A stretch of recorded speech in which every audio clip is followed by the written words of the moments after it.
In this video, Carl D will share all of his Valentine's tips and tricks on how you can save, spend, and enjoy Valentine's Day without going broke. So if you want to know how he did it, check this video out.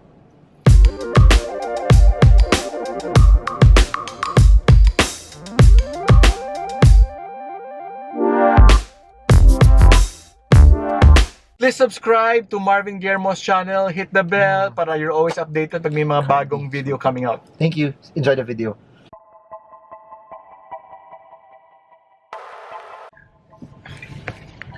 Hey guys, so we're inside Carl's Benz, Mercedes-Benz. Can I say Benz? Or Lamborghini. Okay, we're with Carl D. Carl, I've been asking this to a lot of people. Okay, so since it's Valentine's Day, Wow.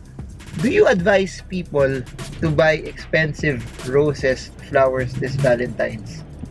Wow. You know, that's a very difficult question kasi Personal lang. personally, I'm not a believer of buying expensive material things. Diba? But I guess if your partner feels na yun yung sign of love mo and sign of value niya, then by all means, go for it. Okay. With the goal, kung yun talaga yung love language nung love mahal mo, yung partner mo, then go for it. It's a once a year thing. I'm sure if it won't dent your pocket, then go ahead. But if you are low budget at medyo trying to make ends meet, you don't need to show off, kumbaga, by buying expensive flowers or expensive gift.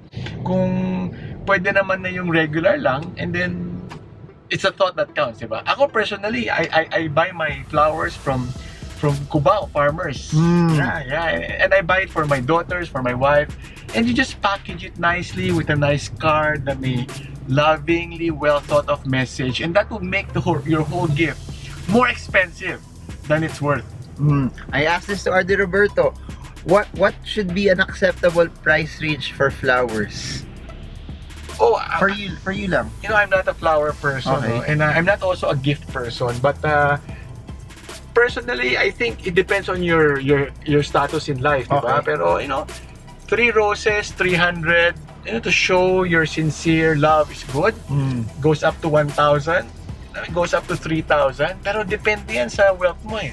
But syempre kung talagang you have billions, you have billions, you have 100 millions, ano ba naman yung bigyan mo yung love of your life ng mamahaling flowers? Because I truly believe that your partner in life, your love, your wife, your spouse, has a big role in your success, in how you made your billions, eh, di ba? So, really, don't scrimp on your partner in life kung kaya mo naman. Galing naman. May follow-up question ako dun sa flowers. Since it's the same flowers on Feb 14 and Feb 13 and Feb 15, should you give the flowers in advance so it's cheaper? Or do you give it in the same... Kasi para lang, the reason why I'm asking this, madami nang hihinayang kasi you buy an expensive flower, after a week patay na siya, so sayang. And I've seen it already in BGC.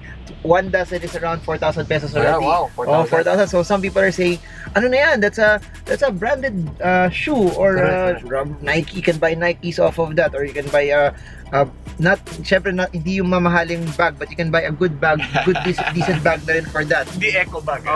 Hindi naman, mga siguro may long chop na nakasale, something like that. Oh. Well, I think girls, they want to feel special on Valentine's Day. Day. It's a girl thing eh. Tayo, Marvin, wala naman tayo. But it's your day, it's Valentine's Day. Lahat ng colleagues mo may flower. Pag wala, you kind of feel sad. So I recommend do it on Valentine's Day. And be creative, di ba? You wanna fold some origami paper flowers and make it really nice, like 100 roses, by all means, di ba? Be creative. Okay, sa segment ko, how do you do it? Pag girlfriend, should you give? I think so. I think you should give a girlfriend because you're trying to show value. You're trying to show appreciation. What is money if it's always invested? Diba? You should always invest also in your relationship. Ang pera hindi naman tinatago lahat, ginagamit yan. Yun. Diba? Kaya nga, naka-Mercedes-Benz tayo, guys. So, where do you spend more for your flowers? Pag girlfriend na, wife na, or wife with kids na? Siyempre, I'm saying that kasi the expenses are different. Tapos, iba yung, kunyari mag-asawa kayo, bumili ka ng flowers, di bawas din sa family budget, di ba? Correct, Oh, so, correct. how does it go? Carl D, by the way, Carl D's a veteran, married for how many years? Married for what? 16 years? 16 years, so... First girlfriend became my wife. Girlfriend for 7 years. 7 married years. now for 16 years. Together for what? 20-something years? Oh, grabe, si Kobe Bryant, 20 years lang nag-NBA, longer pa, veteran place, okay? Pero wala akong 2,000 episode ni Kobe Bryant. Wala ka nun. I think as you grow longer with kids, the more you need to show your appreciation to your wife. Diba? Especially kung umaangat naman na yung finances nyo, then by all means, show your love to your spouse. Especially, I see a lot of wife na ang daming ginagawa, namamalengke, nag-take care ng kids, nagkahatid sundo, doing so much of your work. Yan ang dapat mabigyan ng more appreciation. Amen! Mga girls, okay ba tayo dyan? Maki-like naman mga girls! Daming pogi points si Carl Pogi D. points! Chocolates! Yes, no...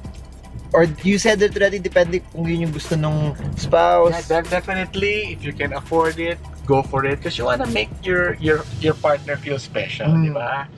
Hayaan mo na mag-overtime. Ang tanong, sabi nga nila is, hindi, I cannot afford it. Is, how can I afford it? Di ba?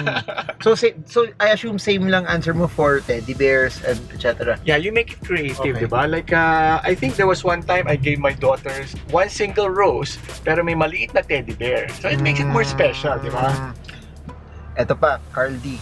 It's very, very expensive to eat out on Valentine's. Okay. And there's a lot of people. Parang di ba most restaurants, they have their normal Yeah. menu, but they take it out. You have like a Valentine menu special. Correct, Something correct. like that.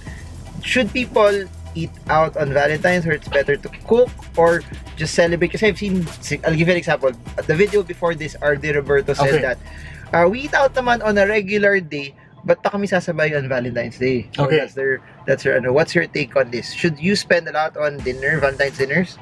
Okay, I don't think you need to spend a lot, like premium, expensive hotels and all that. But, depende rin yan sa capacity mo. Kung afford mo naman, huwag mong pakita sa partner mo na you don't value her. Should you go out on Valentine's Day? If that's what's valuable for your wife and she feels special because of that, then by all means, make those reservations, go out, go to hurdle the traffic, and that will make your wife feel special. Go for it. Galing. Okay ba? But that's not Okay. necessarily what I will do, okay? Okay. Talaga. Of course. What's the Carl D technique? Now we want to make our wife feel special because Okay. they did so much so that we can work hard, di ba? They take care of the little things in our home, di ba? Yung mga pagluluto, bahay, linis, damit, di ba? So even if we are the breadwinner, boys, we make the money. It's because of our wife that enables us to make those income, di ba? Kaya we have to appreciate our wife and Okay. spouses and girlfriends. Very, very good, huh? All right.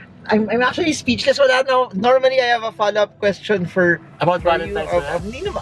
Sige, any Valentine's message na lang for people. Lalo na yung mga, syempre not a lot of people have extra money. Sakto yung budget nila for the normal things that happen already. Valentine's is an extra expense. Yep. What's your tip for them? I think it's all about making your partner feel appreciated. Feel na, you value them, nag-enjoy ka. As, kunyari, wala kang budget, di ba?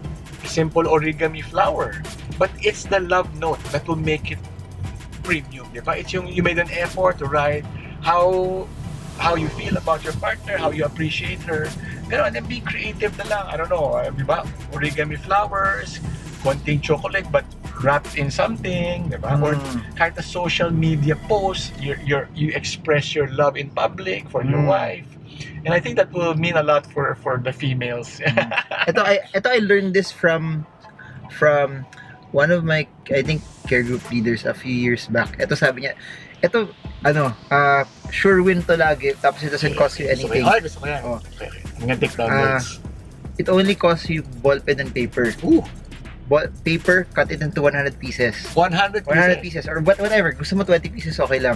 Dun sa paper na yun, you list whatever yung gusto ng wife mo. For example, lalagay mo doon, bawal ako magalit. So, anytime in the year, pag nagagalit ka, lalabas yung paper na yun, tapos di ka pwedeng magalit. Or, you will wash the dishes. So, parang, she can put that anytime, or foot massage, foot anything. She puts that out. You have to do that service. Okay. Until maubos yun. That's a good Anyways, suggestion, galing mo Marvin. pala sa personal finance. Never kita tinanong sa mga personal Love finance yun? stuff. Oh, love ba yun? Finance? Oh, hindi. How to budget and how to fix. budget. Galing. Comment below if you want more from Carl. That's not just real estate. Kaya pala the rich get richer because they're not just good in investing, they're good in money. And handling relationships also. Money is not the root of all evil. Okay. Diba? Sabi nga ni Brother Randall, Okay. it's the love of money. So ang money, ginagamit natin yan, you know. And then sabi nga nila, di ba, regular people focus on expense. The wealthy like Marvin focus on making income.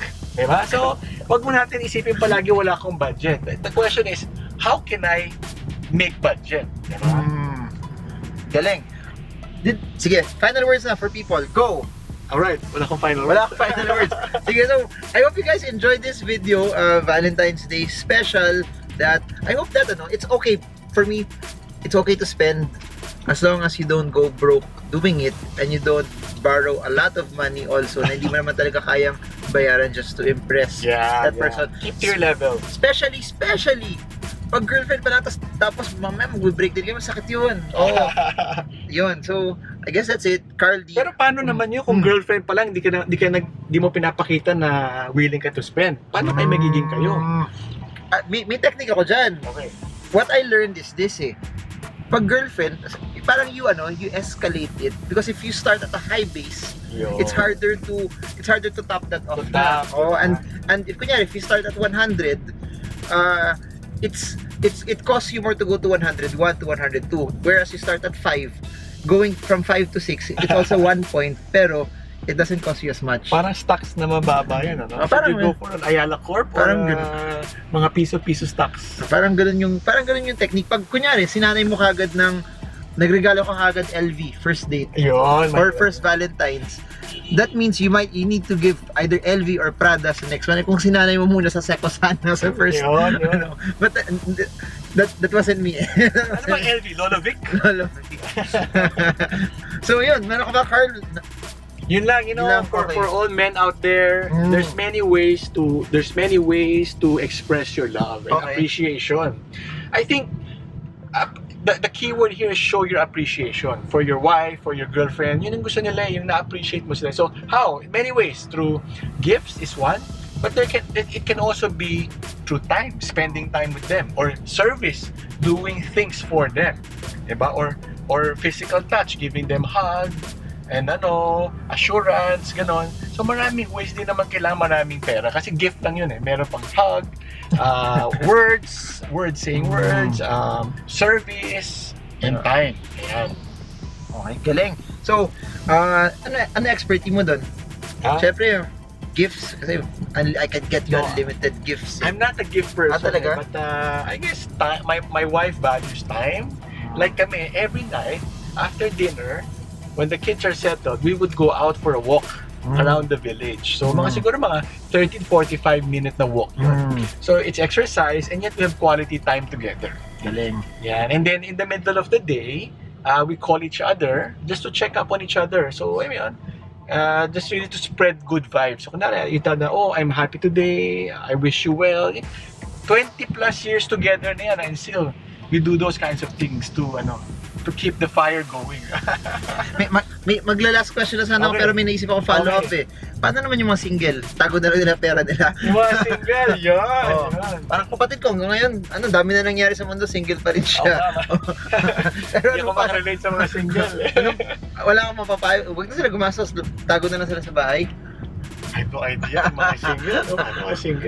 So, I guess wala na. We'll make another video na for people who are single later on. I'll talk to a single person. Pero Carl D kasi has been off the market for more than 20 years already. So naka-IPO na siya, matagal siya naka-IPO.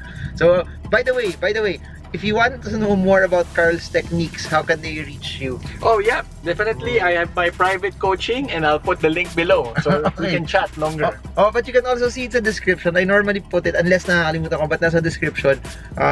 So you can meet Carl. Tapos, podcast. Yeah, I'm launching my podcast soon called Level Up with Carl D. So Tagalog?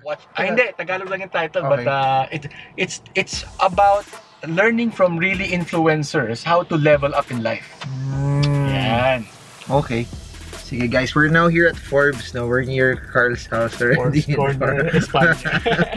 So I hope this video helps you trade well, trade strong, trade smart. See you all again soon. Bye everyone. Alright, bye.